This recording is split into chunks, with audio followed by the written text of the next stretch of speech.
почнуваме новото издание на регионалните вести. Поради богата и важна историја да се овозможи на учениците од цела Македонија да го запознаат манастирскиот комплекс во тетовското село Лешок.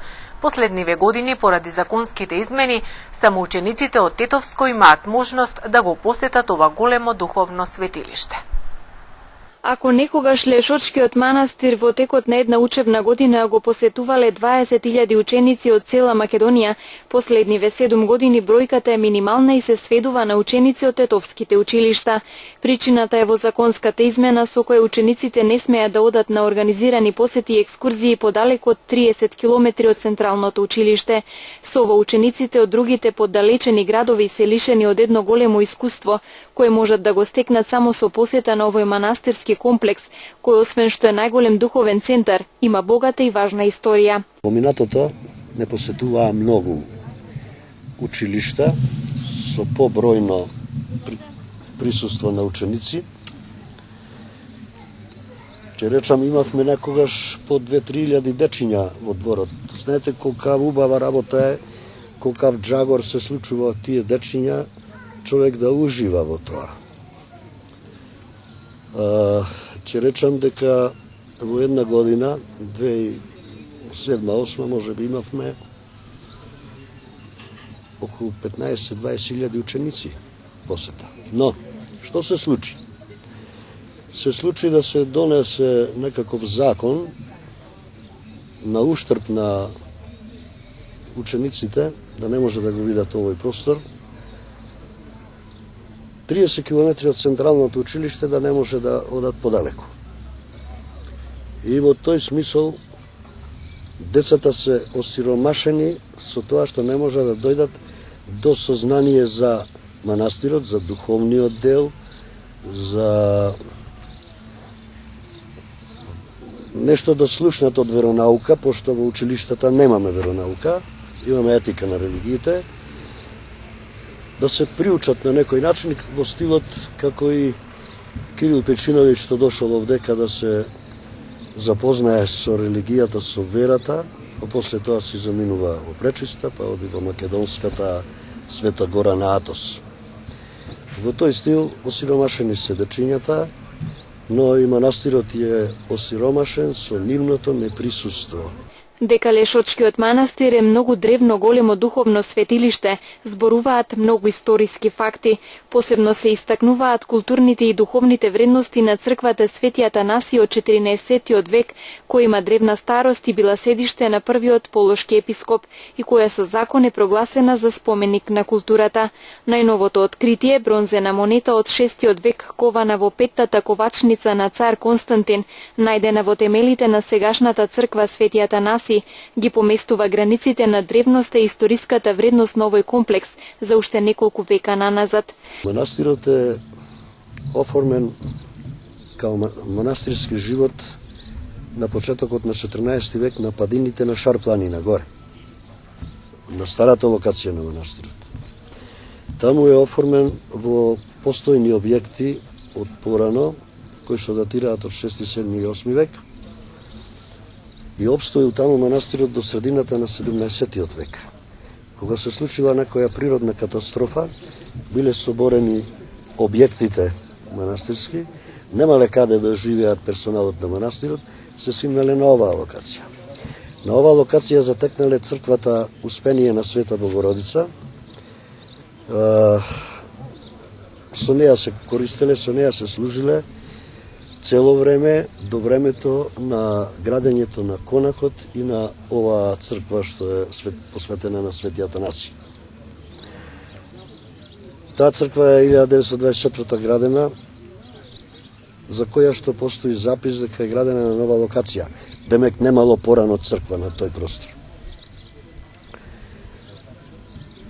Меѓутоа, благодарение на рушењето 2001 година, кога се расчисти теренот, побаравме да се сондира просторот и во внатрешниот дел на црквата, на левата апсида, при првата сонда, на 2,75 метра искочи темел. Кој темел се покажа дека е апсидален дел од црква во кој што најдовме повеќе предмети црковни и една бронзена монета од 6 век, кована во пета ковачница на цар Константин во Константинопол. Таа денес се чува во музеите на Република Македонија во Скопје. Со тоа се поби таа теза дека црквата е на нова локација градена. А со незината градба фактички е целосно пренесен манастирот од горната локација на оваа. А конакот манастирски, овој што го гледаме, е граден 1885 до 95 година под раководство на егуменот Језекил. Тој е на времето пол со монаси и монахини, но нажалост сега немаме. Че даде Господ во иднина, че имаме и монаси. Таму внатре во конакот имаме еден параклис црква, која што е посветена на светите се славенски просветители и учители, солунските браќа Свети Кирил и Методи.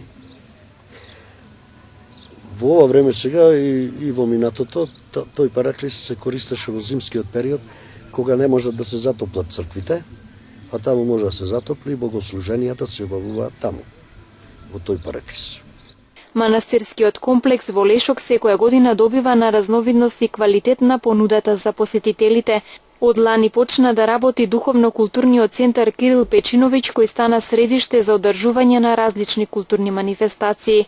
Исто така се отвори и специјализирана сувенирница од која гостите можат да изберат сувенир, како икони, бројаници и крстови и слично. Во моментов во склоп на Лешочкиот манастир се гради резиденција на надлежниот епархиски архиереј, а во план е од следната пролет да се започне со реконструкција на стариот конак и изградба на нови конаци на местото на некогашната болница за белодробни заболувања. Рем шопинг центар започна со продажба на станови и апартмани изградени по најновите светски стандарди. Становите се со површина од 48 до 159 метри квадратни. Секој стан има паркинг, мониторинг, видеофон, алармен систем и лифт. Становите и апартманите се со наши цени. 1 квадратен метар од 750 до 800 евра, со можност на купување преку комерцијални банки, како и со готовинско плаќање со екстра услови. Приклучете се на семејството на Рем шопинг центар. Тетовското село Луковица, што се наоѓа на Сувагора, заживува за патрониот празник на црквата посветена на Свети Илија. За празнувањето доаѓаат сите иселени од селото, а мештаните порачуваат дека со доградба на патот се повеќе луѓе би живееле таму. Патрониот празник на манастирот посветен на Свети Илија во Луковица ги навраќа иселените од селото во нивното родно огниште. Празникот во Луковица се слави од 1962 година, а оваа година мештаните чествуваат 20 годишен јубилеј од возобновувањето на манастирот. Покрај него селото брои уште 2 свети храма, Света Петка и Свети Ѓорѓи. Освен чествување на празникот во храмот Свети Илија на Илинден имаше и крштевка на малиот Александар кој живее во ова село. Дека во Луковица има надеж за убава иднина и замисла за реализирање на селски туризам се доказ новоизградената црковна трапезарија како и конаците чија изградба треба да заврши оваа година. Светоноста е масовна оваа година, пошто имаме јубилеј, од кој овие јубилеј 20 години го посети господинот митропилот Тетовско гостиварски, господин Јосиф. Оваа година почнемо со изградба и на конаците кои се зад нас, благодарение на помошта од сите села во Тетовско, дел Скопје и Гостивар, и се надаваме оваа година да ги покриеме, а до година да ги осветиме заедно со народот. Друга, смо ми е презадоволни од гостите што ни се дојдени, сите верници од Тетово, Тетовско, Скопје, Драчево, од кој од Драчево смо побратимени. Ова е прва година што се служи во конакот на трапезаријата нова, која збира 200 души, мислим луѓе, така да се изразим, и мислиме дека до година со Господ напред и со народот, со донации, да ги направиме тие, да го покриеме и да направиме тие 4 соби за тие луѓе што сака да посетат ова село, за развој на селскиот туризам и кој сака да ужива во ова подарена природа од Господа. Ние тука и браната, тука имаме поглед, имаме многу природни богатства. Луковица се наоѓа на надморска висина од 930 метри, а оддалечена е од Тетово на 28 километри. Мештаните порачуваат дека со доградба на патот се повеќе луѓе би живееле таму. Проблемот патот кој ние го сметамо дека е најбитен во ова село кое се обновува со викендици, куќи и да речемо со некои штала, да ги наречем така, што фарми, што сака да обстана, екзистенција тража во сточарството. А кај би бил патот асфалт, ја мислим дека ќе се прошири уште поќе, а највише, пошто езерото Козјак спаѓа натар Лукоечки, уште поќе ќе има за посетеност за планинарите, односно и ловџиите. Задоволни од гостопримливоста на лукојчани се и нивните пријатели од другите црковни одбори, кои по повод Илинден беа поканети во ова село. Ние сме дојдени со моите колеги.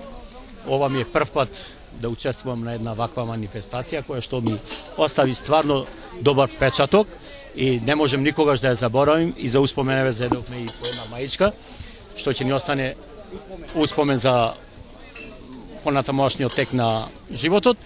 Сакам само едно да потенцирам дека посетеноста е стварно добра, задоволителна е, дочекот е прекрасен. Целосното прославување на празникот посветен на Светилија во село Луковица ќе имате можност да го гледате на телевизија КИС во репортажа чија подготовка е во тек.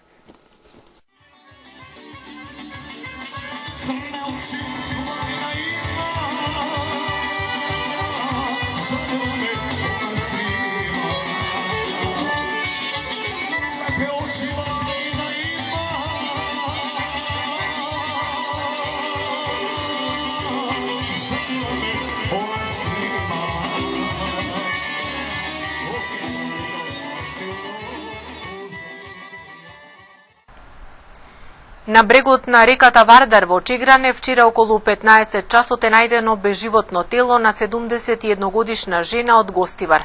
По наредба на обвинител ќе се направи обдукција за да се утврди како точно настанала смртта кај жената, чие семејство веќе извршило препознавање. Пешак на 17 години е тешко повреден откако во него удрил автомобил на патот Маврови-Анови Дебар. 17-годишното момче кое било удрено од возило е во загрозена животна состојба поради обилното крварење во главата, како и поради скршеници на двете подколеници и две ребра. Повредите 17-годишникот од селото Скудриње ги добил откако вчера околу 22 часот и 30 минути врз него налетало и удрило возило Volkswagen Passat со охридски регистарски таблички. Возилото го управува 31-годишно лице по потекло од Ростуше, кое сега живее и работи во Охрид. Несреќата се случила во близина на Скудриње, на регионалниот пат Маврови-Анови Дебар. Таму момчето се движело пеш по патот. По ударот прва помош му е укажана во здравствениот дом во Ростуше, а потоа бил однесен во Гостиварската болница. Од таму поради сериозните повреди повторно извршено префрлување на повредениот, овој пат во Скопскиот клинички центар. Полицијата и обвинителството извршиле увид, со што започнала истрага за да се откријат детали од оваа сообраќајна несреќа.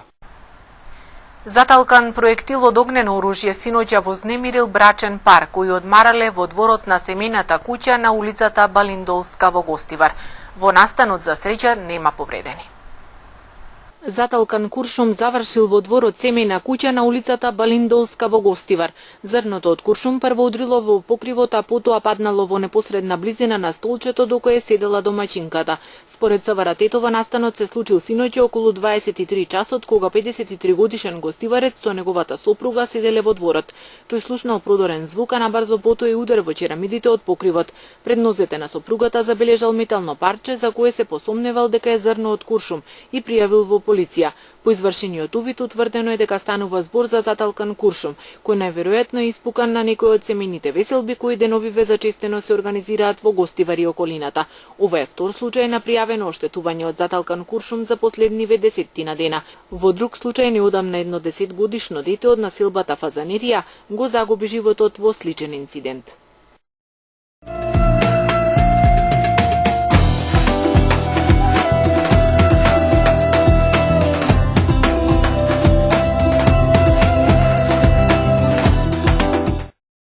најавата за нов бегалски бран од Сирија по влошената безбедносна состојба и зачестените воени действија во таа земја, во Гевгелија ќе се гради мигрантски камп.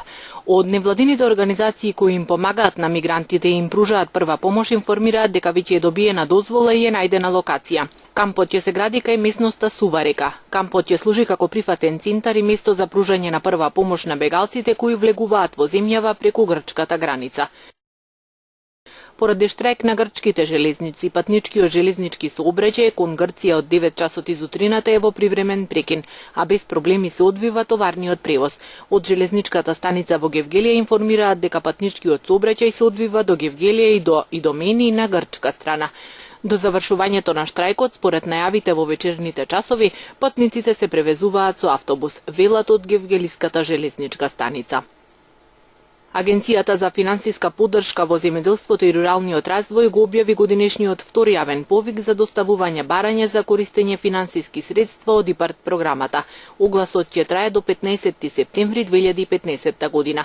Финансиските средства се наменети за мерката 101 инвестиции на земјоделските стопанства со цел нивно преструктурирање и надградба за достигнување на европските стандарди, за мерката 103 инвестиции за преработка и маркетинг на земјоделските и рибните производи со нивно преструктурирање и надградба, како и за мерката 302 диверзификација и развој на руралните економски активности. Потребната документација за подготовка и поднесување барања, вклучително и упатствата за корисниците на средствата од ИПАРТ програмата 2007-2013 може да се преземат од веб страницата на агенцијата, како и лично во приемницата на агенцијата или нејзините работни единици од 8:30 до 16:30 часот.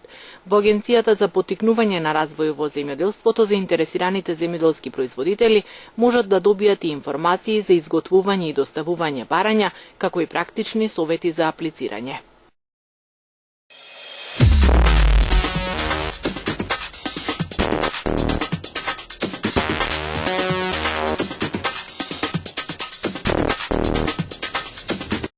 Неколку реони во двата турски источни округа, Агра и Тунџели, се прогласени за специјални зони за безбедност поради зачестените напади од бунтовници од Курдската работничка партија. Според турските закони, во случај на потреба, определени територии може да се прогласат за зони за безбедност. Во такви реони се воведува вонредна состојба, на цивилите им се забранува влегување без посебна дозвола, а армијата и жандармеријата имаат право да отворат оган врз сомнителни цели. Во Агра вчера терористите активираа 2 тона експлозив пред зграда на жандармеријата, при што загинаа 2 лица и беа ранети над 30. Специјалниот режим ќе трае 15 дена. Израелскиот премиер Бенјамин Нетањаху вети нула толеранција за злосторствата од омраза, откако осомничени еврејски екстремисти убија палестинско дете и прободија учесници на геј парада. Посветени сме на силна борба против феноменот на омраза, фанатизам и тероризам, од која било страна, рече Нетањаху на денешниот состанок на неговиот кабинет во Ерусалим. Ултраортодоксен евреин прободе 6 учесници на парадата на гордоста што се одржа на 30 јули во Ерусалим. Неколку часа подоцно осомничени еврејски екстремисти нападнаа дом на палестинци на западниот брег, при што загине 18-месечно дете, а членовите на семејството се во критична состојба. Во францускиот град Кале околу 1700 имигранти се обиделе во текот на ноќта да влезат во тунелот под Ла-Манш за да стигнат до Англија.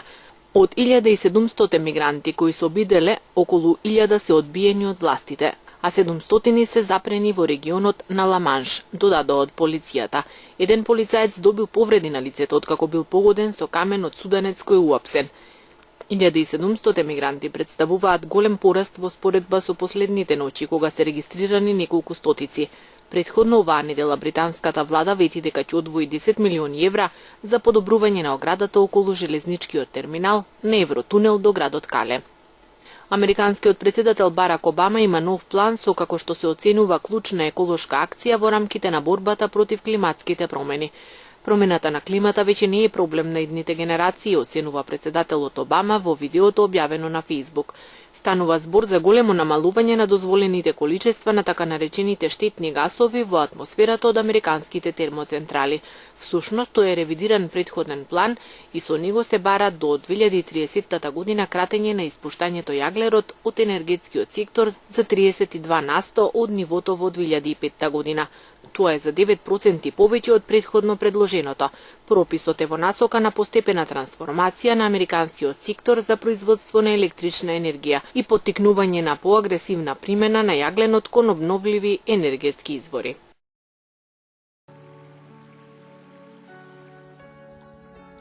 Првиот августовски понеделник имавме прилично топло и спарно утро, попладне проследено со прилично нестабилно време. Утринските температури се движеа од 15 до 24, а дневните од 26 до 37 степени. Утре не очекува умерено облачно време со сончеви периоди.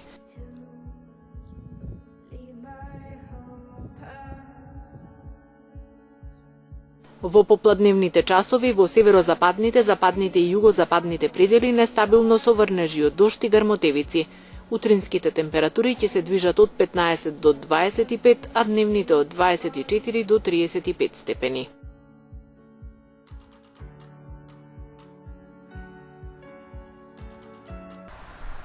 Со информацијата за времето ги завршуваме денешните регионални вести. Ви благодариме на вниманието и пријатно.